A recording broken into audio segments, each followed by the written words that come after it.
তো কী করে হলো আমার ব্রাইডের মেহেন্দির এই অবস্থা, চলো তোমাদের সাথে পুরোটা শেয়ার করা যাক। Hello and welcome to my another video guys. কেমন আছো তোমরা সবাই? আশা করি সকলে খুব ভালো আছো।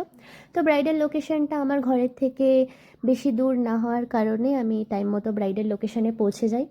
আর পৌঁছে গিয়ে দেখি আমার ব্রাইড তখনও রেডি হচ্ছিল। তো হাতে অনেকটা সময় থাকার কারণে আমি ব্রাইডকে বলি হ্যাঁ হ্যাঁ তুমি আস্তে আস্তে রেডি হও, কিন্তু আমার ব্রাইড এত আস্তে আস্তে রেডি হচ্ছিল যে রেডি হতে হতে আর ফটোস ভিডিওস নিতে নিতে 2 ঘন্টার টাইম ওখানেই পাস হয়ে যায়। তো এতটা লেট হওয়ার কারণে বিফোর ক্লিপস আমি ফটাফট নিয়ে হাতে মেহেন্দি লাগানো স্টার্ট করে দিই। আর মেহেন্দি লাগানোরও আমার কাছে বেশি ক্লিপস নাই, যেহেতু হাতে টাইম ছিল না।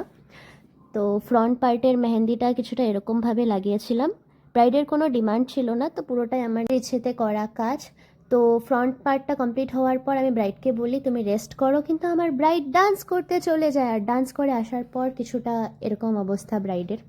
তো তোমরা যারা ব্রাইড আছো একটু কেয়ারফুল থাকা দরকার, তোমাদেরও স্পেশাল দিনটা খারাপ হয়ে যায়। আর আমাদের তো কি বলবো, মনটাতে এত খারাপ লাগে যে বলে বোঝাতে পারবো না। তো যাই হোক, ব্রাইড অনেকটা এক্সাইটেড ছিল, তো তাকে দেখে আমিও একটু খুশি হচ্ছিলাম। আর ফাইনালি ব্রাইডের মেহেন্দি কমপ্লিট করে আমি আমার ঘরের জন্য বের হয়ে যাই ব্রাইডকে টাটা বলে। তো আজকের জন্য এতটুকুই, দেখা হচ্ছে